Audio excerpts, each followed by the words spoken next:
trono de tu gracia, Señor. Hoy, Señor, se nos dará un recordatorio que necesitamos, Señor, y te pedimos, Señor, que todo lo que haga ruido, Señor, y quiera distraernos, sea apagado, Señor, en el nombre de Jesús, Señor. No permita, Señor, que el enemigo venga a tratar de distraer, sino todo lo contrario, Señor, Padre, que tu presencia y tu Espíritu Santo nos llene de tal manera que podamos ser saciados, Señor. Así que, Padre, en el nombre de Jesús, Señor, te ponemos este servicio en tus manos. Todo lo que hacemos en este lugar lo ponemos en tus manos, Señor, y te pedimos que seas tú y solamente tú, Señor, en el nombre poderoso de Jesús. Y la iglesia de Cristo dice amén y amén. ¿Pueden tomar asiento? En esta semana, iglesia, se nos ha dado un recordatorio, por si no lo sabían, como iglesia, se nos ha dado un recordatorio de entender un principio que es necesario en la vida de todo creyente, right? Hemos escuchado una noticia de una persona que fue asesinada esta semana y que se nos ha recordado de que si nosotros predicamos el evangelio y somos verdaderamente creyentes, de tal manera que hablamos la verdad de Dios porque amamos a otros, se nos va a perseguir. Y la persecución es real, ¿ok? Y esto nos debe dar a nosotros un recordatorio importante y algo que debe de ser necesario en nuestras vidas. ¿Y qué es? Bueno, de lo que vamos a hablar en esta mañana. En Mateo capítulo 9, versículo del 23 al 26. Pero vamos a repasar lo que hablamos la semana pasada. Y dentro de lo que hablamos la semana pasada vamos a integrar algunas cosas nuevas y luego aterrizamos con lo que viene para hoy. Y concluiremos con esa parte. Así que si tienen sus Biblias, por favor, vamos a continuar analizando los versículos del 18 al 26 de Mateo capítulo 9. Y hemos titulado esta serie o esta sección de 2 partes, Jesús y su poder sobre la muerte. Nada es más maravilloso para nosotros que saber que Cristo ha vencido la muerte. Y hay muchos que no entienden el porqué de este principio, ¿ok? El escritor de Hebreos nos dice que Jesús vino para destruir al que tenía el imperio de la muerte. Y como resultado de eso, para liberarlos a todos de lo que por el temor a la muerte estaban durante toda la vida sujetos a servidumbre, dice Hebreos 2, 14 y 15. En otras palabras, el escritor dice que los hombres viven toda su vida con ese temor, sujeto a la esclavitud de la muerte. Pero Cristo ha venido a liberarlos de ese temor. Y la muerte es el espectro que acecha la vida de cada persona. Si ustedes le preguntan a cualquiera a qué es lo más que le temen, usualmente la respuesta es la muerte. Cuanto más se vive, más inevitable se cierne sobre el futuro. Saber que Cristo ha vencido es el gozo máximo de la vida de un creyente. Y quiero que hoy tengamos esto muy presente, porque el mensaje que nos da Mateo por medio del Espíritu Santo es precisamente este. La mayoría del mundo no tiene tal conocimiento y temen a la muerte. Y nosotros debemos de ser diferentes como creyentes. Supongo que en mi vida, el hombre que parecía en estos últimos tal vez 80 años o hasta 100 años, si se ponen a pensar acerca de este hombre a nivel espiritual que pensábamos que tenía todo figured out, ¿verdad? Como decimos, como dicen en inglés, era Mahatma Gandhi. Él parecía estar en paz, parecía tener una tranquilidad de alma absoluta. Él parecía no conocer el miedo. 15 años antes de su muerte, Gandhi escribió lo siguiente: debo decirle con toda humildad que el hinduismo, porque él era hindú, right, tal como lo conozco, satisface plenamente mi alma, supuestamente. Llena todo mi ser y encuentro en el Bhagavad y en el Upanishad un consuelo de hecho de menos incluso que no he visto tan siquiera en el Sermón del Monte, decía él, right? Completamente, supuestamente en paz, completamente a gusto con su hinduismo, hasta que llegó el momento de morir. Y él escribió esto, llegando ya al final de su vida. Él escribió: mis días están contados. No es probable que viva mucho, quizá 1 año o poco más.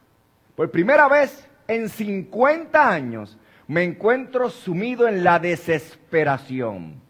Interesante, parece que él estaba leyendo El progreso del peregrino. Y entonces dijo esto: Todo a mi alrededor es oscuridad y rezo desesperadamente por la luz. Incluso Mahatma Gandhi, quien parecía tenerlo todo bajo control, al enfrentarse a la inevitabilidad de la muerte, lo vio derrumbarse todo lo que él creía que le daba paz. La gente hace tonterías cuando piensa en morir por miedo, ¿lo sabes? Constantemente. Un hombre del que leí era un relojero turco que decidió construirse interesantemente una tumba especial con una ventana de 20 centímetros en la parte superior y planeó instalar una alarma eléctrica con un botón adentro de ella. Si lo enterraban vivo por error, podría presionar el botón y llamar a la sala de guardia del cementerio para que vinieran a sacarlo. También planeó tener una bombilla eléctrica allí y dio instrucciones a quienes lo enterraron para que se aseguraran de dejarla encendida durante 7 días, para que cuando ellos regresaran, si estaba muerto, entonces podían apagarla. Just to check on him. Ese es el temor que había en él. En Brasil, un arquitecto diseñó un cementerio para arriba, un rascacielos de 32 pisos. Hay muchos rascacielos en Brasil. La mayoría tienen personas vivas, pero este tendría cuerpo y tenía una capacidad de 25,000 cadáveres. Tiene un área para que el helicóptero aterrice, para que los cuerpos puedan ser trasladados rápidamente por aire. Tiene 2 iglesias adentro, 21 capillas y camas cómodas para los amigos en duelo. También tiene música de fondo relajante y sombría las 24 horas.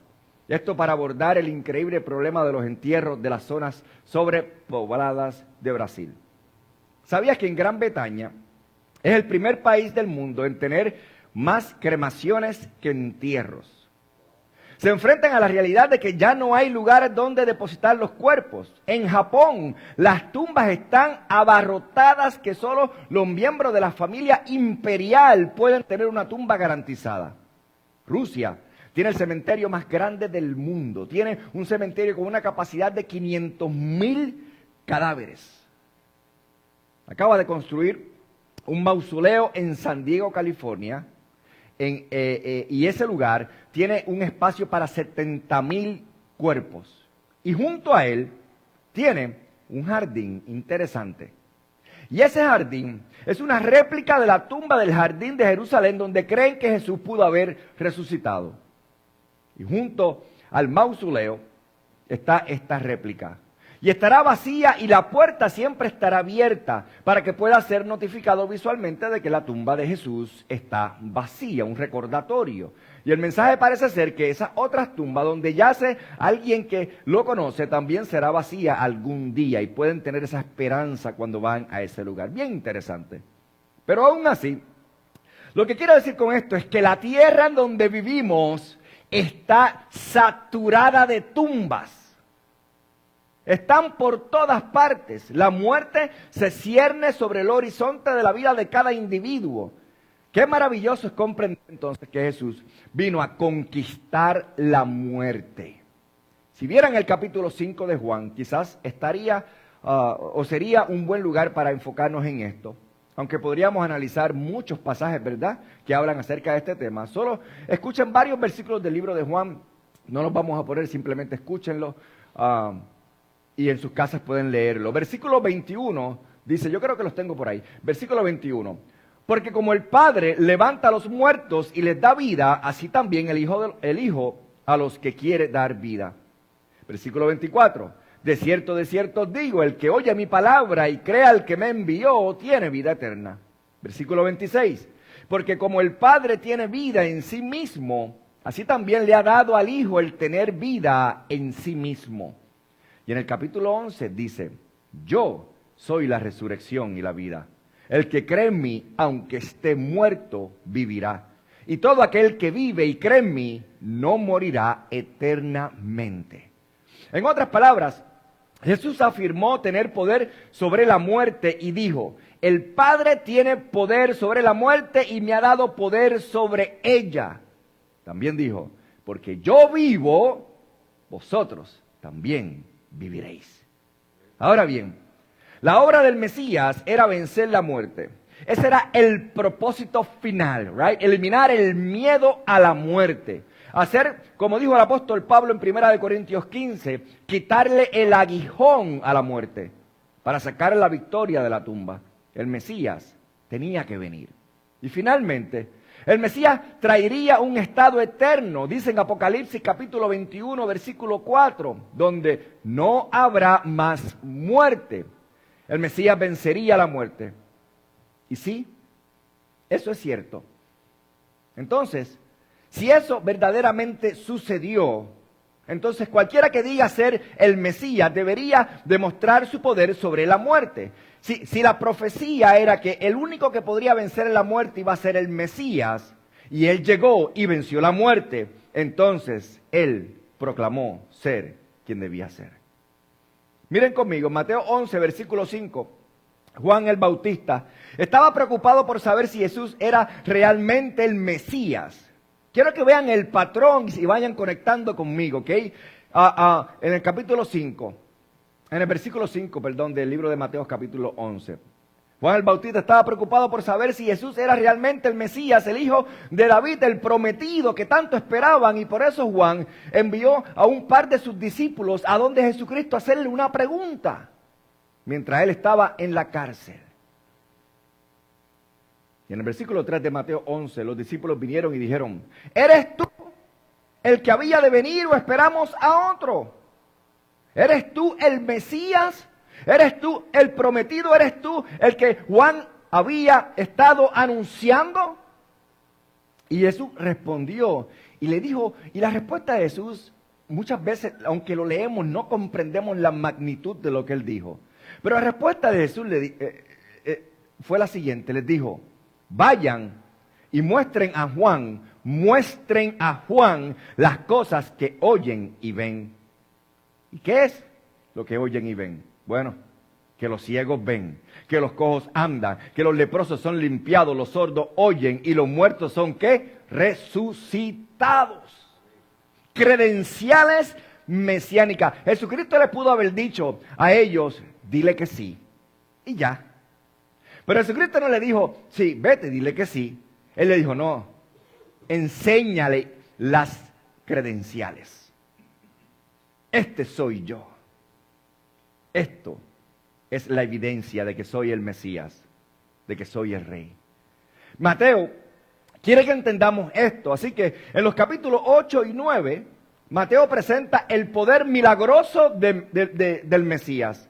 Nos muestra que Jesús tenía poder sobre la enfermedad en el capítulo 8, versículo del 1 al 17. Nos muestra que tenía poder sobre los trastornos físicos, sobre los cuerpos cuando le faltaba una pierna, cuando le faltaba una mano, cuando no tenían vista, right? Y los problemas espirituales y morales. Desde el capítulo 8, versículo 23, hasta el capítulo 9, versículo 17, hace estas cosas. Pero ahora, en el capítulo 9, del 18 hasta el 35, nos muestra que tiene poder sobre la muerte. Enfermedad, trastorno y muerte. Enfermedad, trastorno físico y muerte. Pueden dar vista a los ciegos. Puede dar audición a los sordos. Puede hacer hablar a los mudos y resucitar a los muertos. Y así nos da las credenciales del Mesías. Él puede hacer, a modo de anticipo, lo que Él quiere hacer y nada lo puede detener. ¿Amén? Eso es importante entenderlo. ¿Por qué? Porque ¿por qué venimos a la iglesia? ¿Por qué venimos a aprender de Dios? ¿Por qué venimos a buscar de quién es Él? Porque mientras más conoces quién es Él, más vives tu vida libre y en abundancia. Porque vives desconectado de temores que no te pertenecen cargar si eres su hijo. Por eso estamos aquí.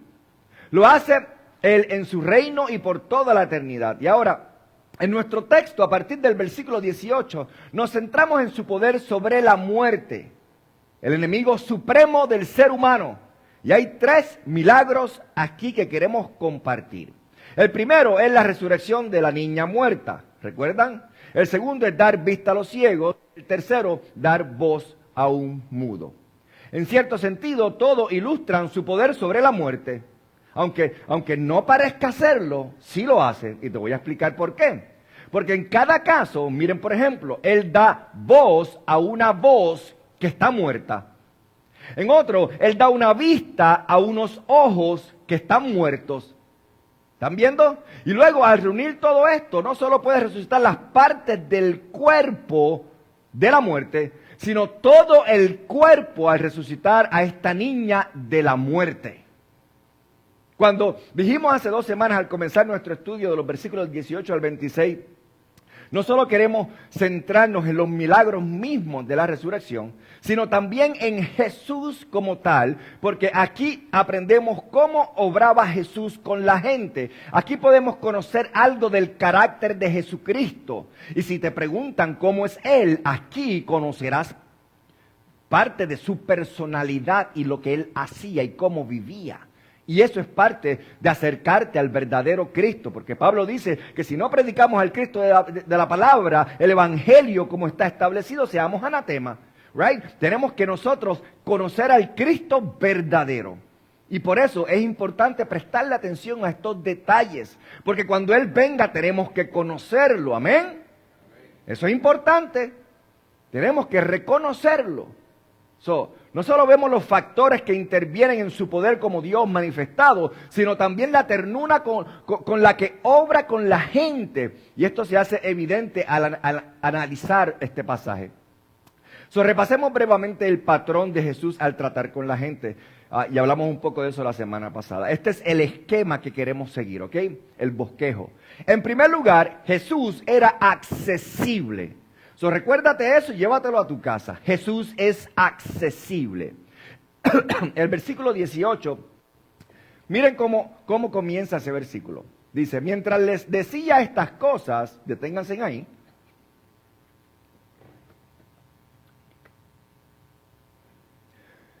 La última semana les dijimos que Jesús estaba conversando con los fariseos y los seguidores de Juan el Bautista, right? Estaba hablando con ellos.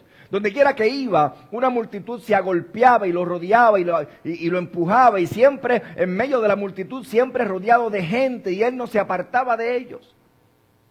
Y vemos esto a lo largo del libro de Mateo, y comenzamos en el capítulo 4. Por ejemplo, en el versículo 25, donde dice, y le seguía una gran multitud. Y llegamos al capítulo 8, versículo 1, donde dice, y cuando Él descendió del monte, grandes multitudes le seguían a Él. Y llegas al capítulo 12, versículo 15, dice, y grandes multitudes le seguían. Y puedes llegar hasta el capítulo 19, y el segundo versículo dice, y grandes multitudes le seguían. Y en el capítulo 20, versículo 29, dice, y grandes multitudes le seguían. Y en el capítulo 21, versículo 8, dice, y grandes multitudes le seguían. En otras palabras, toda su vida en su ministerio estuvo al alcance de la gente, respondiendo preguntas, atendiendo necesidades, predicando, enseñando, sanando, expulsando demonios. Este es un principio maravilloso que tienes que reconocer de Cristo, que Él está accesible para ti. This is good, ¿ok? Porque aquel que hace lo imposible posible está accesible cuando tú te encuentras en medio de una imposibilidad. ¿Están entendiendo eso? Estas son buenas noticias.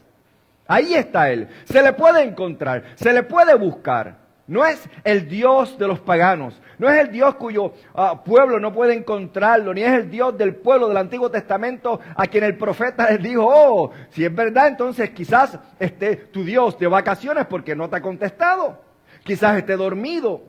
Mejor grita un poco más fuerte y despiértalo. Nuestro Dios no es así. Cuando Jesucristo vino al mundo siendo Dios encarnado, Dios se hizo accesible a nosotros. En segundo lugar, Él no solo era accesible, sino también Él estaba disponible. Y pasamos de la multitud al individuo en el versículo 18. Y esto es interesantísimo. Él dice, vino un hombre principal. Y hablamos de eso un poco la semana pasada. Un hombre entre la multitud. Y más adelante dice, y una mujer, wait a minute, un hombre vino a él, y ahora una mujer, un individuo. Él no solo es accesible, es decir, puede asistir a sus reuniones, Él está disponible y puedes confrontarlo, tocarlo individualmente. Y puedes entrar en su vida y Él en la tuya. Él vino a personas individuales. Fíjate que aunque decía que mucha gente lo seguía, Él iba a este, Él iba a aquel, Él iba a este, Él iba a donde esta niña, Él iba a donde el leproso, Él iba uno a uno, a uno y a uno. Y eso te dice que Él es un Dios accesible no para la multitud, sino para ti. ¿Ok? Individualmente. Le tocó un leproso. Regresó a casa con un centurión que tenía un sirviente paralítico. Tocó a una mujer con fiebre, trató a un endemoniado, sanó a un paralítico. Y aquí se encuentra con un padre que tiene una hija moribunda y una mujer con una hemorragia grave. Es decir, Él siempre está disponible para cada individuo. Y esa disponibilidad implica dos cosas. Pero estamos hablando que está disponible para aquel que ha creído en Él y se ha convertido en el Hijo de Él. Muy diferente, pero está disponible. Implica dos cosas: la necesidad y la fe. Donde quiera que haya una necesidad profunda, donde quiera que haya una gran fe, Él está siempre disponible. Veamos el versículo 18. Dice: llegó un hombre principal. Y los otros evangelios nos dicen que era el principal de la sinagoga. Era la personificación de la institución religiosa, como dije la semana pasada, del Cocoroco, right? Probablemente era el ciudadano más destacado, el hombre más respetado, más honrado, el más religioso del barrio. Formaba parte de la institución que solía ser la que se identificaría como la que perseguiría a Cristo. Y sin embargo, en absoluta desesperación porque su hija estaba muerta, acudió a Jesucristo. La primera vez que vino, la hija apenas estaba moribunda, pero cuando Mateo retoma el relato, ya la hija había muerto y el hombre estaba desesperado. Y acude, por lo tanto, movido por una profunda necesidad, pero también expresa una gran fe. Porque el versículo 18 dice lo siguiente: mi hija acaba de morir, pero ven y pon tu mano sobre ella y ella vivirá. Y esta es una gran fe, ¿ok? Gran fe. Tenía una profunda necesidad y tenía una gran fe. Y en eso reside la base necesaria para el encuentro de un alma con Cristo. Estas son las dos áreas importantes que un ser humano debe de poseer. Observen la mitad del versículo 18. Dice: lo adoró. Lo adoró. Este hombre tuvo la fe para ser salvo. Adoración es una de las palabras favoritas que utiliza Mateo en su evangelio. Escuchen, puede ser una adoración falsa, y esta parte es importantísima porque te puedes confundir y puedes ser engañado en ti mismo. Tú mismo te puedes engañar. En el capítulo 18 del evangelio de Mateo, versículo 26, creo que es una adoración falsa lo que ocurre allí. Recuerden, Jesús contaba con la historia de un hombre que debía tanto que no podía pagar. ¿Recuerda la historia? Y vino y adoró a su amo y dijo: oh, por favor, perdóname. Por favor, perdóname, por favor, perdóname. Lo pagaré todo, perdóname. Y el hombre lo perdonó. Y luego ese hombre que recibió el perdón se volvió hacia otro hombre que le debía una pequeña cantidad y lo echó en prisión cuando no quiso pagar. El hombre era un farsante, era un hipócrita. En el versículo 26 dice: el siervo, ese hombre, se postró y lo adoró, diciendo: Señor, ten paciencia conmigo y te lo pagaré todo. Y esa adoración era falsa. Así que la adoración puede ser fingida. En otras palabras, cuando alguien tiene necesidad y viene a donde Dios con una necesidad, pero en realidad lo que está buscando es que Dios le supla su necesidad y después no quiere saber nada de él, esa es una adoración falsa. Y te estás engañando a ti mismo. Escucha bien, encontramos también una adoración egoísta en Mateo 20, versículo 20. Porque llegó la madre de Santiago y Juan. Santiago y Juan querían sentarse a la derecha y a la izquierda de Jesucristo en su trono, ¿recuerdan? ¿Y qué hicieron? Mandaron a su mamá. Parece que eran mama's boy. Mami, vete a donde Jesucristo para que nos acomodes. Querían ser elevados por encima de todos los otros discípulos. Así que enviaron a su madre y ella vino a Jesús y dice que vino adorándolo y deseando algo de él. Ahora bien, esa fue una adoración egoísta. Egoísta. La adoración puede ser falsa o puede ser egoísta, pero también puede ser real y puede ser genuina.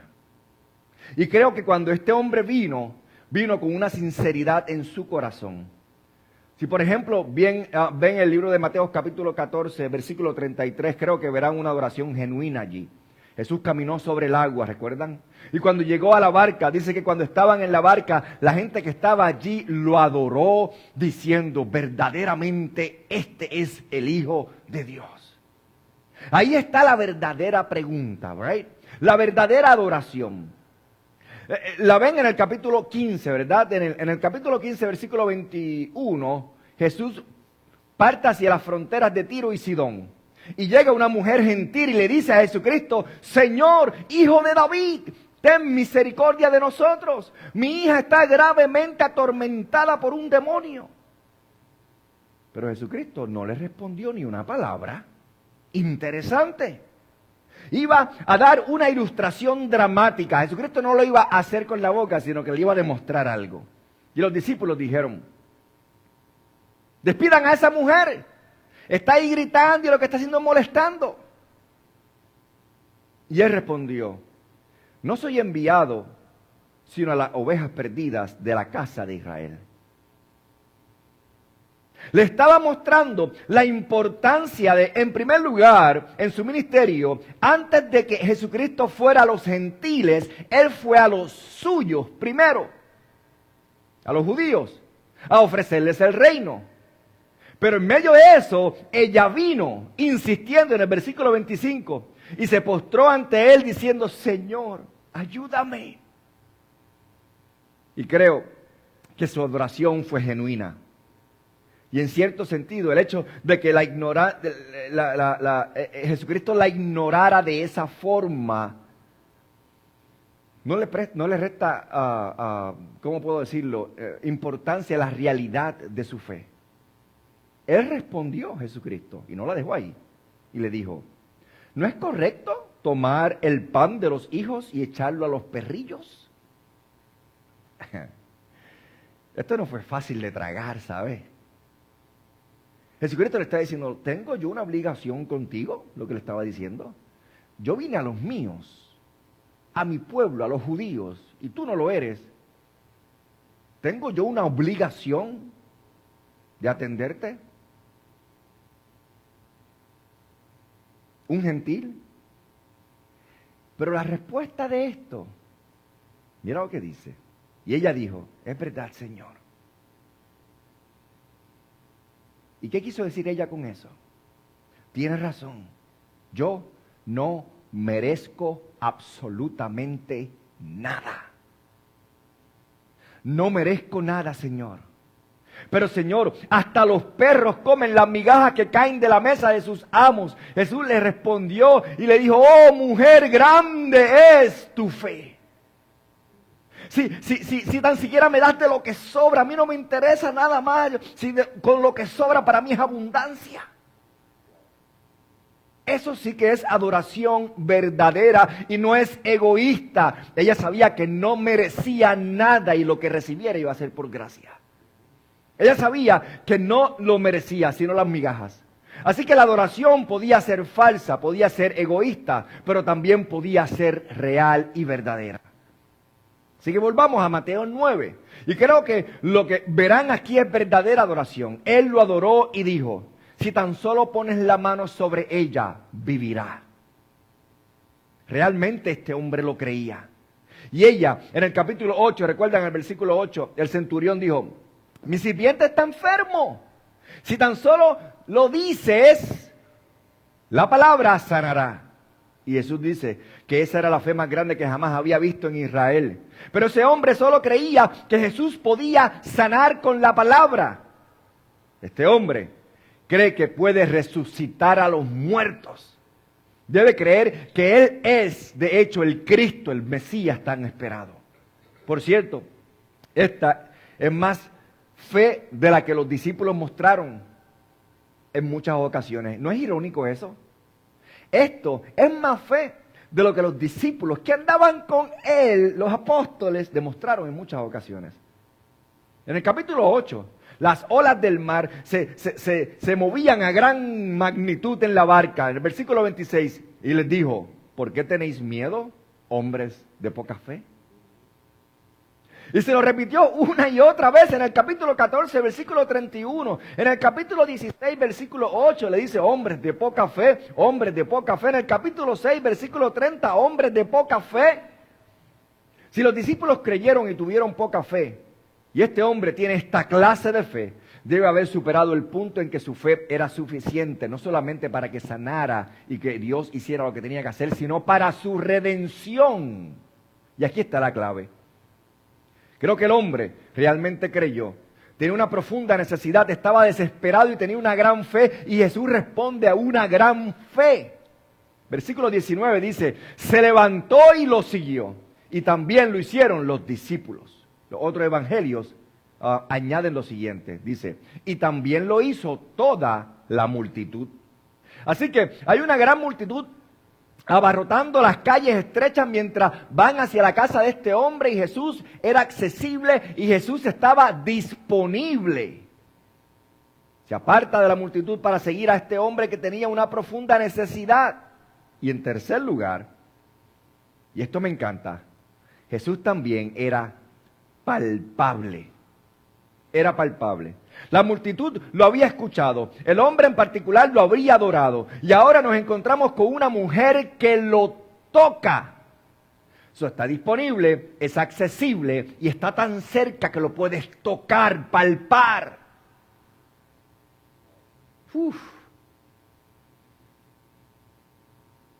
Versículo 20 dice, he aquí, una mujer que llevaba 12 años enferma de flujo de sangre se le acercó por detrás.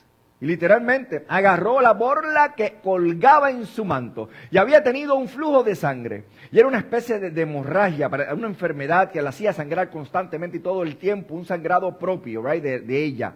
Y probablemente era causado por un tumor o algo, no sabemos. Pero es probable que era algo serio porque llevaba 12 años viviendo con esto. Y la ley levítica decía que cuando una mujer tiene un flujo de sangre, cuando tiene este tipo de problema o enfermedad, su ropa es impura. La cama donde se acuesta es impura. Donde quiera que se siente se convierte en impuro eso. Y todo lo que toca es impuro. Y fue expulsada de la sinagoga, de su familia, de su relación matrimonial. Había estado aislada durante 12 años como persona impura. Una condición desesperada, apartada de su familia. Amigos, compañeros, la sinagoga, nadie podía tocarla sin contaminarse. Pero ella había oído hablar de Jesús. Y ella también tenía una necesidad desesperada y ella también tenía fe. Y se repetía a sí misma en el versículo 21, en el griego dice que se lo repetía una y otra vez. Si tan solo pudiera tocar su manto, sanaría. Si tan solo pudiera tocar su manto, sanaría. Si tan solo pudiera tocar su manto, sanaría. El hombre tiene tanto poder, Jesucristo, que si tan siquiera pudiera tocarlo. Un judío tenía 4 pequeñas borlas colgando con un elemento de su túnica, hecha de color azul. La que le llamaban la borla, right? Que simbolizaba, según Números 15 y Deuteronomio 22, la identificación con la ley de Dios, y marcaban a un judío como tal. So, aquí el que caminaba de vestido de esta manera era un judío, right? Mientras Jesús se movía entre la multitud, la pequeña borla ondeaba sobre su espalda, se movía, y ella se abalanzó y la agarró, literalmente, la sujetó. En el versículo 22. ¿Qué sucedió?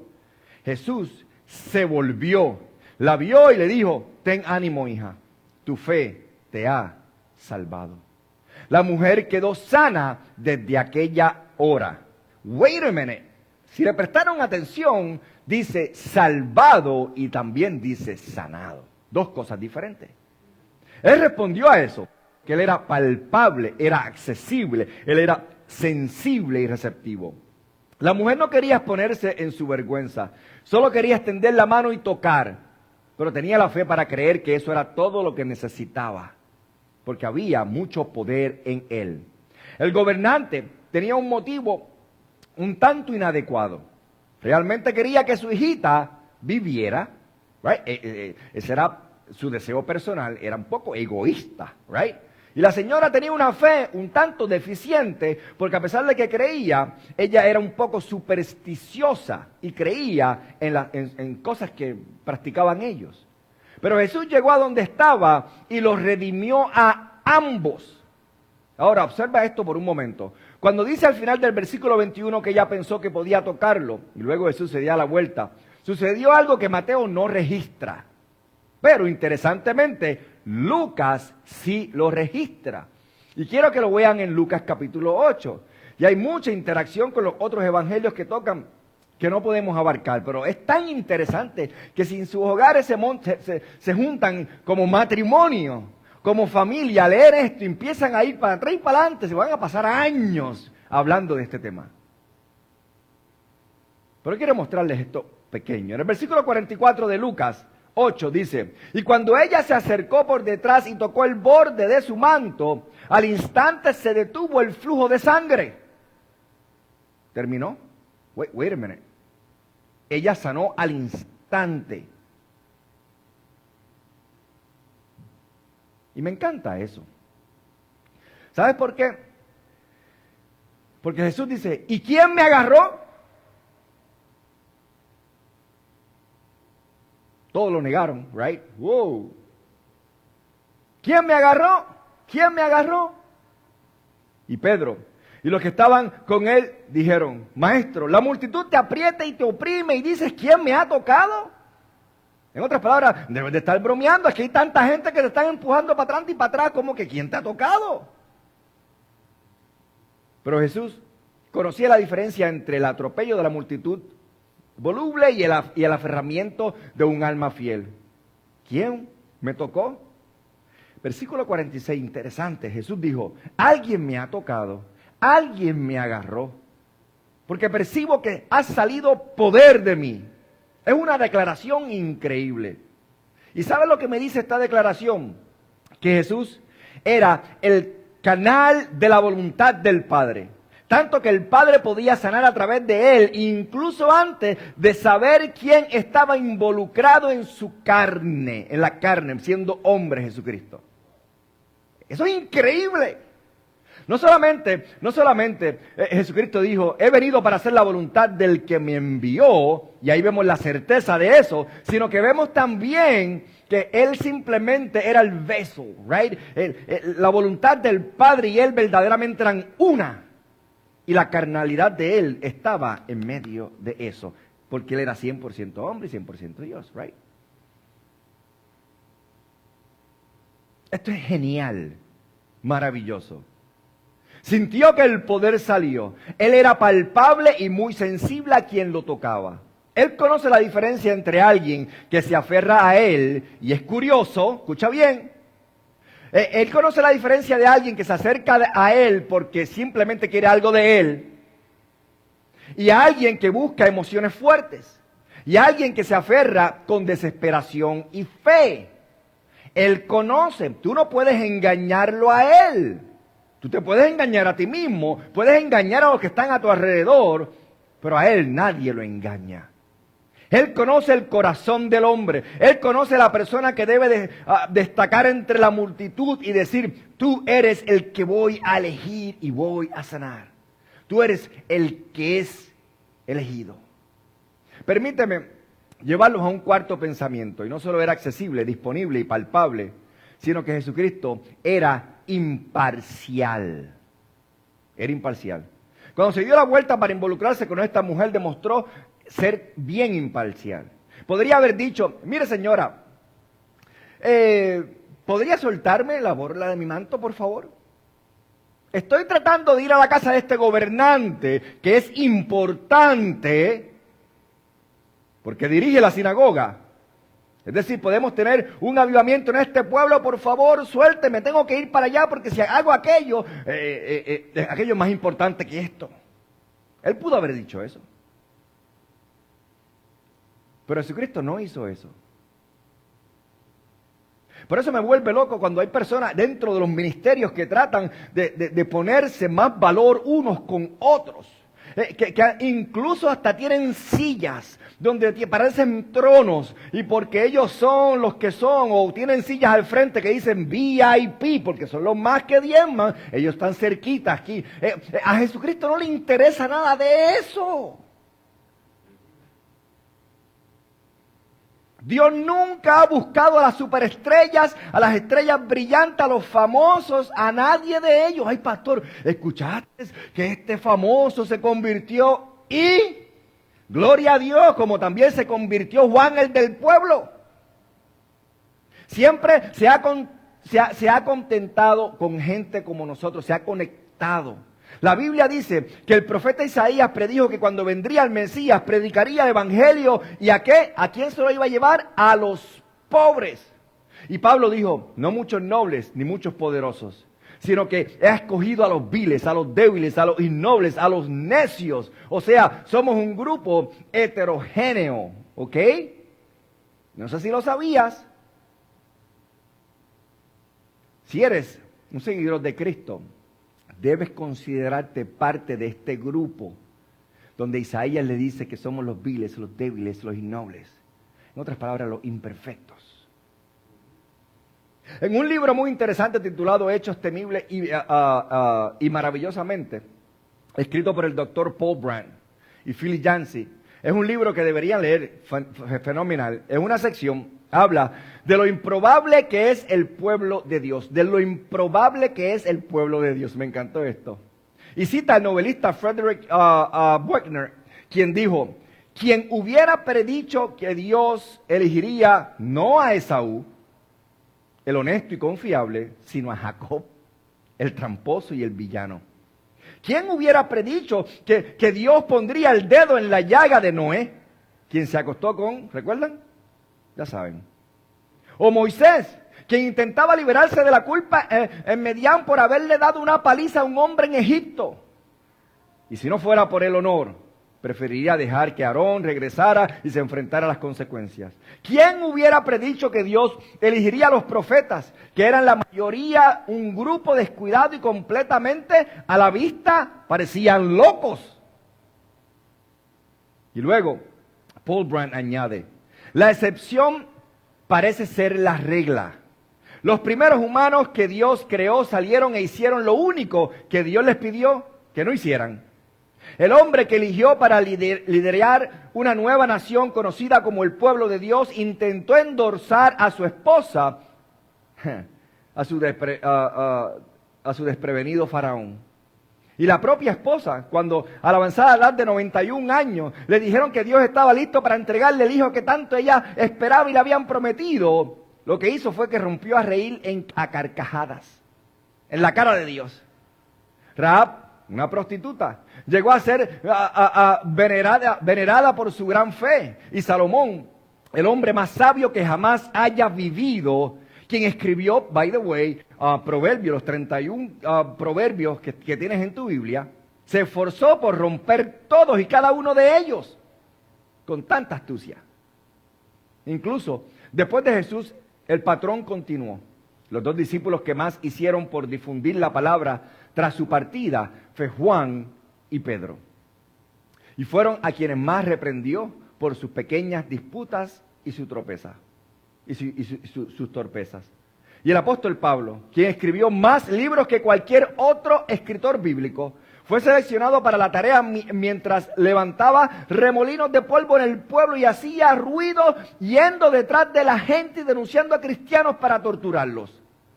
Jesús tuvo el valor de confiar los nobles ideales de amor, unidad y compañerismo a este grupo.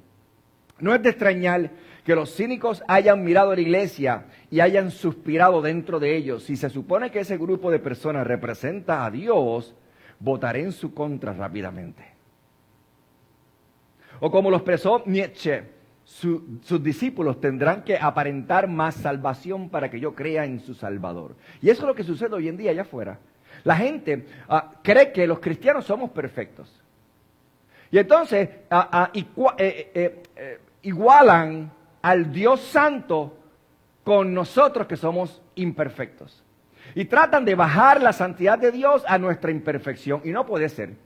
Nosotros somos imperfectos y no somos santos y Cristo lo es. Muy diferente, ¿ok?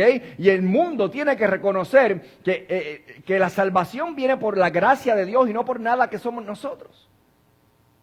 Somos un grupo heterogéneo, imperfectos, los innobles, los débiles y muchas veces los necios. Pero todos tenemos esto en común. Sentimos una necesidad desesperada y tenemos fe para creer. Por eso es que digo que el grupo, el cuerpo de Cristo, right, son los pocos, no son los muchos, son los pocos. ¿Y quiénes son los pocos? Los que tenemos esto en común, que sentimos una necesidad desesperada. Te pregunto, ¿tienes una necesidad desesperada de Él? Y tenemos fe para creer en Él. Así que Jesús es imparcial. Dios, dice el apóstol Pablo, no hace acepción ¿de quién? De personas. No hay hombre ni mujer, judío ni griego, esclavo ni libre, rico ni pobre, todos somos uno. Y entonces Jesucristo lo detiene todo para encargarse de la mujer marginada. Y al tratar con ella, no lo hace a la distancia. Y quiero que presten atención a esto. Observen lo que le dice, versículo 22 de Mateo 9. Hija. Mira cómo le responde, hija. Eso es algo tan íntimo, ¿verdad? Es algo bien personal, bien familiar, es algo tierno, que tiene tanta calidez, tanto cariño. Hija, ten ánimo, consuélate, hija. Qué ternura, qué imparcialidad. Y luego dice esto, me encanta, tu fe te ha salvado. Y la mujer quedó sana desde aquella hora. Wait a minute. Ya había sido sanada, ¿recuerdan? Cuando lo tocó. ¿Cómo encaja esto? No entiendo. Sanó al instante en que la tocó, pero cuando la sacó, dijo, hay algo más. Tu sanidad no tuvo nada que ver con tu fe. Hay una desconexión ahí, que aunque está en el mismo lugar, hay dos cosas sucediendo a la misma vez. Tu sanidad, lo que estaba diciéndole a Jesucristo cuando le dice, tu fe te ha salvado, y la mujer quedó sana, dos cosas diferentes. Tu sanidad no tuvo nada que ver con tu fe en realidad, y eso es lo que le estaba diciendo él. Fue un acto soberano de Dios. Esto es importante. Si tú estudias los evangelios con cuidado y el relato de Cristo, encontrarás muchísimas personas que fueron sanadas y no dicen nada sobre si creyeron o no. ¿Tenía fe la niña que resucitó entre los muertos? No, ella estaba muerta. ¿Y el siervo paralítico del centurión que fue sanado? ¿Tenía fe? No. Él estaba en la casa. Él ni sabía que el centurión se había ido para allá a buscar a Jesús. De hecho, puedes repasar los evangelios y encontrarás muchísimos lugares donde las personas fueron sanadas y no hay ninguna indicación de que tuvieran fe en particular. La sanación fue un acto soberano de Dios, ya que Jesús demostró su deidad. Y la sanación sigue siendo un acto soberano de Dios. En otras palabras, el hombre no tiene poder sobre la sanidad. Jesucristo lo tiene. Jesucristo tiene poder sobre la sanidad, pero no es cuando, cómo y tú quieras. Es cuando Él lo decida y cuando Él quiera y en el lugar que quiera y si quiere. Muy diferente. Muy diferente. En otras palabras, si tú estás orando por alguien y no se sana, hay algo mayor que está ocurriendo que tú no vas a comprender. Pero si estás orando por alguien y Dios lo sana, es porque es un acto soberano de Dios que en ese momento quiso actuar su voluntad sobre esa persona. Pero tú no lo sabes, ni yo tampoco.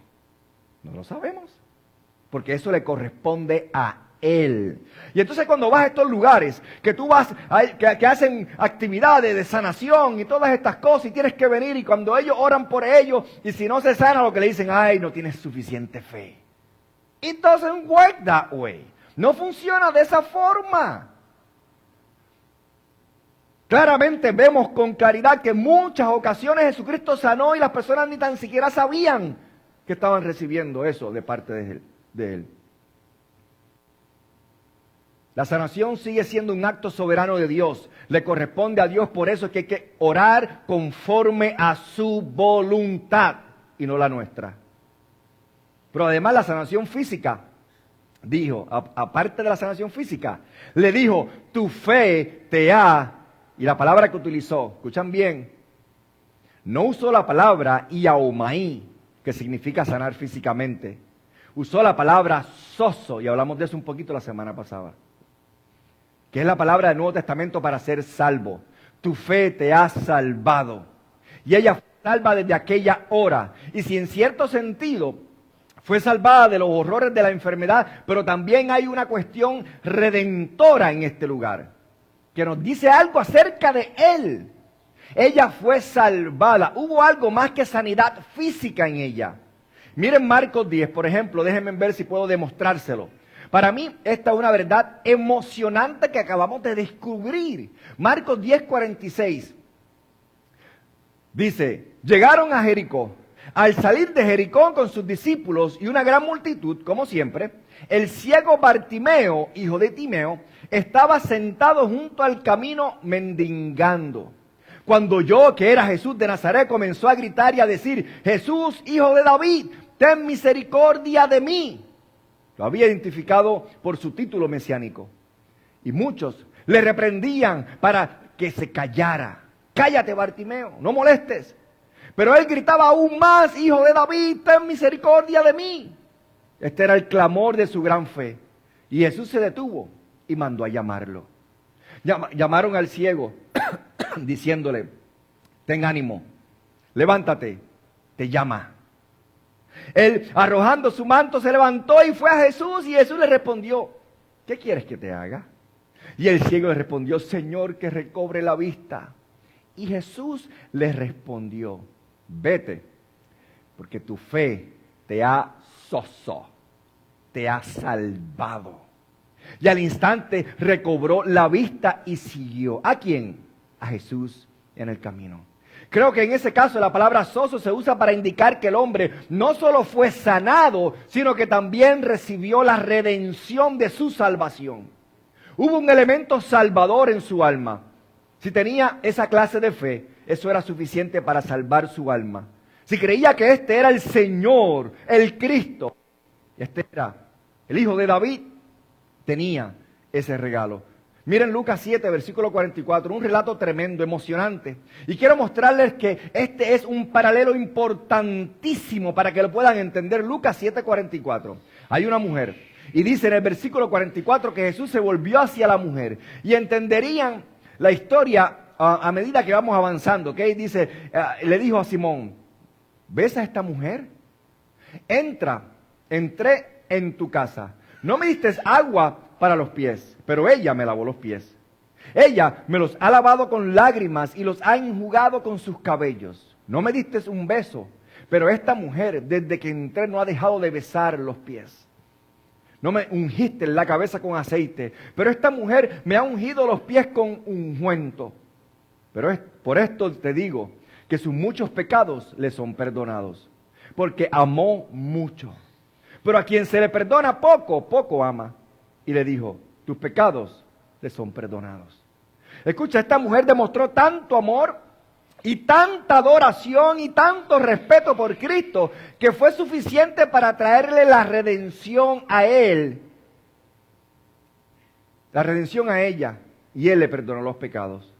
Y los que comían, dice la palabra, con él comenzaron a decirse a sí mismos, ¿quién es este que también perdona pecados? ¿Quién puede hacer esto? Y le dijo a la mujer, fíjense en esto, la misma frase usada en las curaciones que leímos antes. Tu fe te ha salvado. Aquí no hay sanidad. Miren qué interesante, la misma palabra, aquí no hay sanidad. Solo hay perdón de pecados. Y esa frase con la palabra sozo en griego se usa para hablar de su salvación. Por eso digo que debemos considerar ese aspecto cuando la frase que usa es la palabra sozo en este contexto. Lucas 17, ¿recuerdan la historia? 10 leprosos se acercaron a Jesús. Él los vio y les dijo, vayan a los sacerdotes. En el versículo 14 de Lucas 17, le dice, vayan a los sacerdotes. Y sucedió que mientras iban, quedaron limpios. Ahora observen, 10 vinieron a buscar de Jesús, 10 fueron enviados, 10 fueron limpios. Eso es catarizo.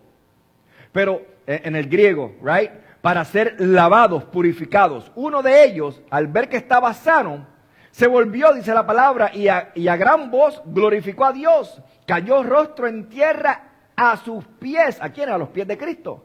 Dándole gracias. Y era samaritano. Y respondiendo Jesús dijo, ¿no fueron 10 los que fueron limpiados? ¿Dónde están los 9? No se halló quien regresara para dar gloria a Dios, excepto este extranjero. ¿Solo uno regresó? ¿Y qué le dijo? Levántate y vete. La misma frase, tu fe te ha salvado. Una cosa es ser catarizo y otra cosa es ser soso. ¿Lo ves? Hay una purificación de 10. Hay una salvación de uno de los 10. Como dije antes, la fe no es necesaria para la sanación. ¿Sabes que hay personas que tienen enfermedades y se curan sin ser cristianas? ¿Right? ¿Y sabes que hay cristianos que se enferman y se mueren? Todos, ¿right? Eso es algo soberano. A veces Dios honra nuestra fe en la sanación, no estoy diciendo que no, pero siempre honra nuestra fe en la salvación. Lo voy a repetir una vez más. A veces Dios honra nuestra fe en la sanación, a veces, no siempre, es su voluntad, ¿recuerdan? Pero siempre honra nuestra fe en la salvación.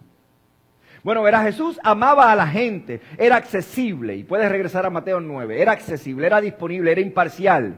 La joven marginada era tan importante para él como el jefe de la sinagoga, no tenía preferencia, right? No importaba el estatus, Dios nos libre de ocupar los asientos más caros, right? E ignorar a los necesitados. En el libro Una noche para recordar de Walter Lord, relata el hundimiento del Titanic en el 1912. Y creo que fue en abril, right? Y cuando apareció en The American, en el periódico neoyorquino, el titular decía, John Jacob Astor, millonario, se ahoga. ¿Y qué pasó con todos los demás? Otras personas también se ahogaron. Pero así es el mundo, ¿verdad? Solo los ricos y famosos reciben atención de la prensa. Por eso es que cuando alguien dice, ¡ay, alguien se convirtió famoso! Y esto también.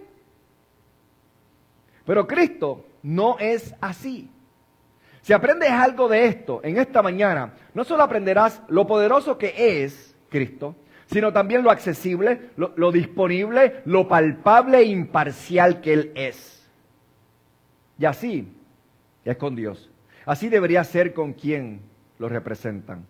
Si Dios y Cristo eran así, nosotros debemos tratar lo mejor que podamos de serlo también. Y quiero cerrar con esto, el quinto punto.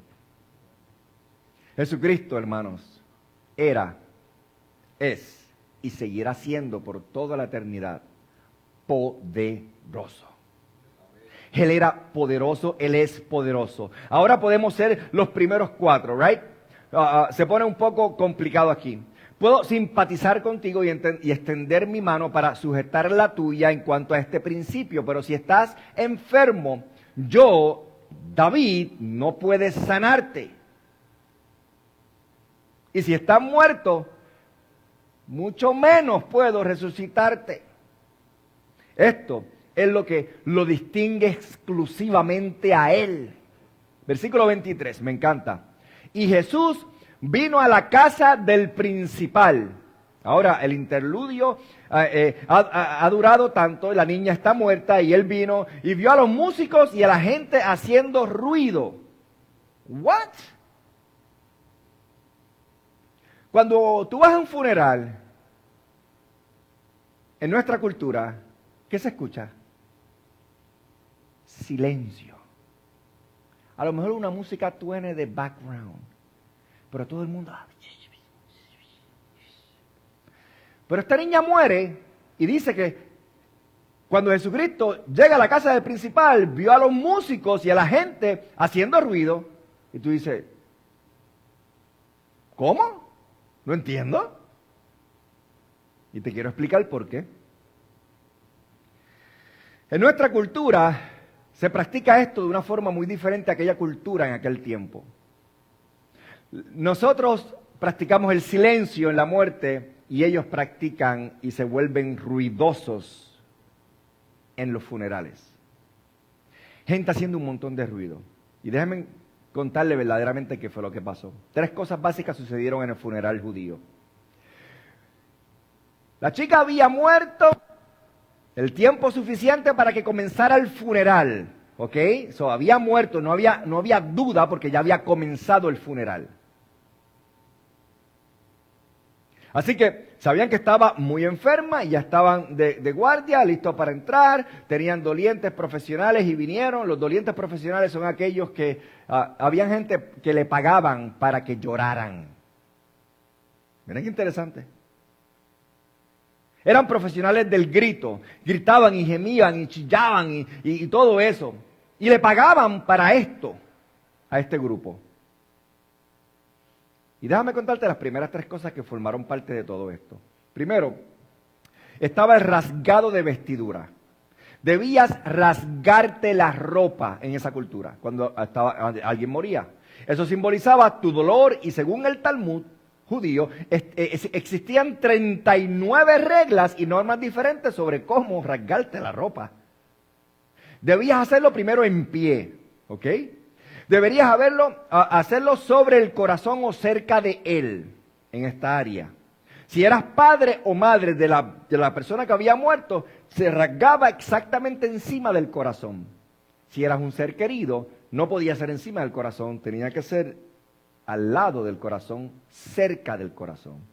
Y debería ser del tamaño del puño, ¿ok? Y luego debías dejar el rasgado abierto durante 7 días. Eso representaba el dolor del corazón de alguien. Y durante los siguientes 30 días, entonces podías coserlo con puntadas gruesas, no finas, gruesas. Como quien dice, estoy comenzando a sanar. Eso le decía a la gente, es eso, ¿verdad? Y para que las mujeres no se exhibieran indiscretamente rasgándose la ropa, esto era para los hombres nada más, a las mujeres, rasgaban su ropa interior y luego lo usaban al revés. I don't know why. Todo el mundo está en algún lugar rasgándose la ropa cuando llega Jesucristo al funeral. Quiero que vean la imagen. Todo el mundo está así.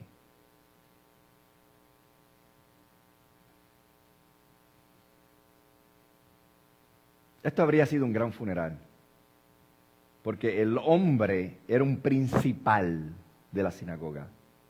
Y todos estaban allí rasgándose la ropa. Segundo, ¿qué estaba sucediendo?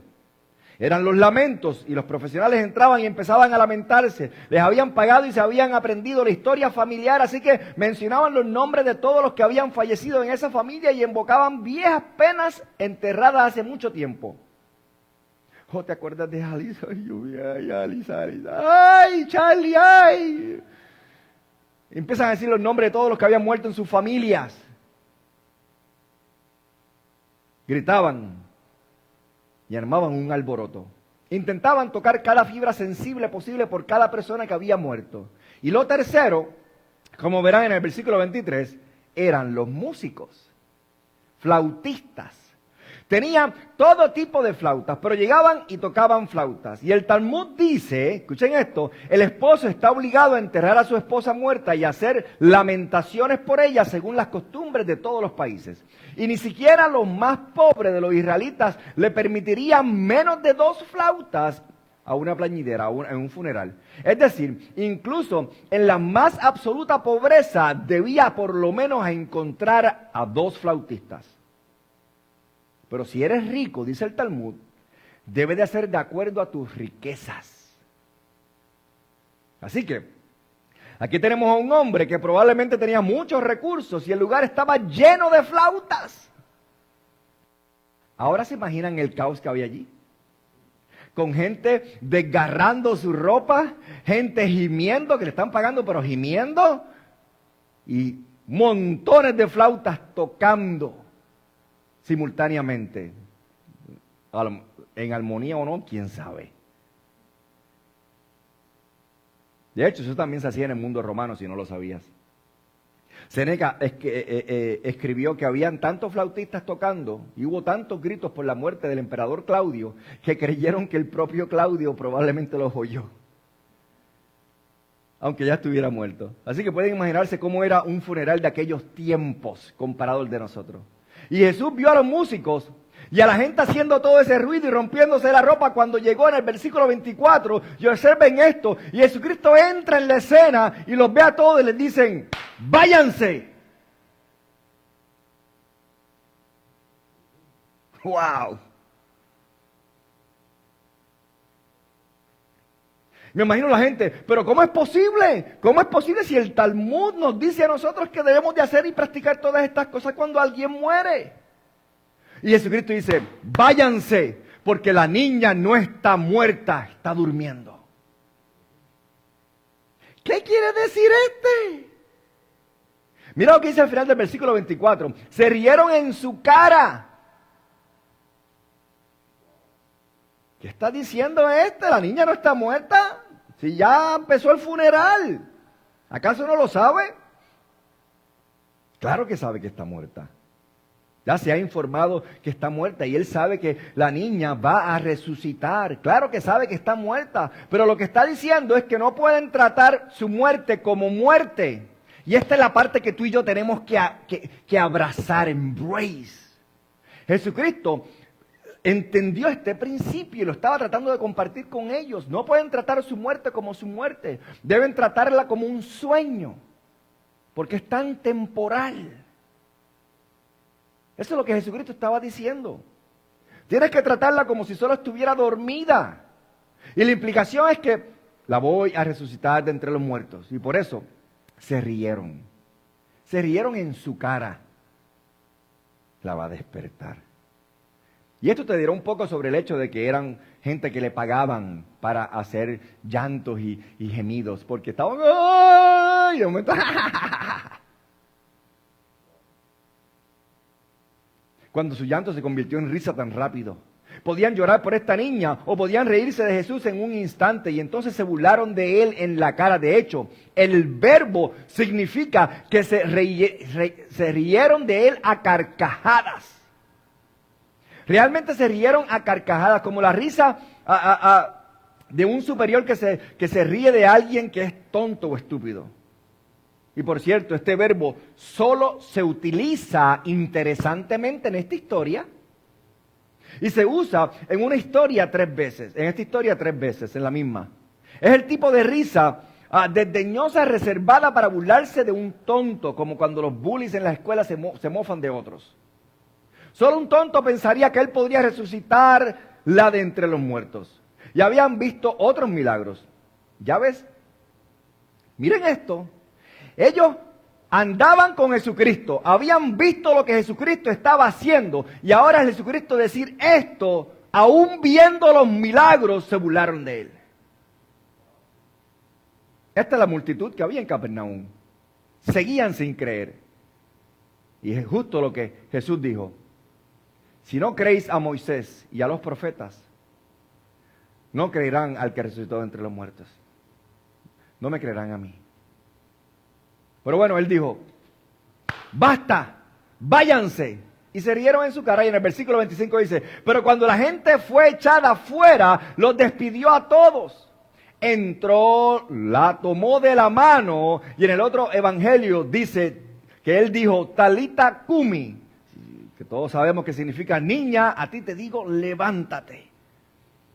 la tomó de la mano y la niña se levantó. ¿Y sabe lo que le dice? Dice que los padres en los otros evangelios estaban asombrados. Y Jesús les dijo que no se lo dijeran a nadie, pero no pudieron resistirse y simplemente lo presionaron más a medida que sus enemigos se acercaban a él por causa de esto. Lucas 8:55 añade algo muy importante. Escuchen esto. Dice, y su espíritu volvió. Eso significa que estaba realmente muerta y su espíritu volvió a ella y resucitó. Jesús no tenía que tocar a la niña, ¿lo sabes? No tenía que extender su mano. Podía haber dicho simplemente la palabra y ella hubiese resucitado. Pero la ternura es la forma en que Dios opera. La ternura es la manera de Dios. Es la manera de Dios ser cariñoso, amoroso. Es la manera del pueblo de Dios saludarse con un beso santo, con una extensión de su afecto hacia otros. Y el versículo 26 dice, la fama de esto se extendió por toda aquella tierra. ¿Y saben qué decían de él? Tiene poder sobre la enfermedad, tiene poder sobre los trastornos físicos, tiene poder sobre la muerte y tiene poder para redimirnos. Y así Mateo alcanza la cima en su presentación del poder de Jesucristo. La presentación de quién es Él verdaderamente. Él es el que tiene las llaves del infierno y de la muerte, dice Juan. Gran verdad. Amados, no tenemos por qué temer a la muerte en lo absoluto. Si no hay nada que me hayas escuchado hoy, no tenemos que temerle a la muerte los que hemos creído en Jesucristo. No tenemos por qué. No tenemos por qué. Un poeta lo expresó de esta manera y quiero compartírselos para terminar. Me encanta. Ya no deben llorar los dolientes, ni llamar muertos a los niños que se han ido. Porque la muerte se transforma en sueño y cada tumba se convierte en cama. De joven, D.L. Moody fue llamado repentinamente a predicar un sermón fúnebre.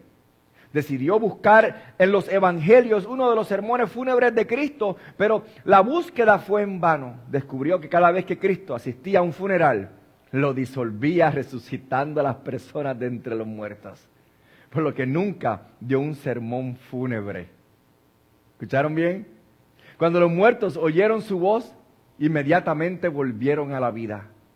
Debemos regocijarnos en la muerte, porque la hemos vencido. Él no dejará a su santo para que vea corrupción. No, nos mostrará el camino de la vida. En su presencia hay plenitud de gozo y a su diestra tesoros para siempre. Creo que Arthur Brisbane lo capturó de una manera fenomenal al contemplar un funeral. Arthur Brisbane quiso mostrar cómo era un funeral. Así que imaginó una multitud de orugas afligidas, todas vestidas con trajes negros. Y todas estas orugas se arrastran de luto, levantando el cadáver de un capullo a su lugar de descenso final. Las pobres orugas angustiadas llorando y sobre ellas revoltea una mariposa increíble y hermosa, mirándola con total incredulidad. Cristo nos da esperanza. Y es una gran esperanza, ¿verdad? Es lo único que nos sostiene. Así como las orugas, los creyentes somos. Cuando este cuerpo termina, la mariposa que hay en nosotros emerge.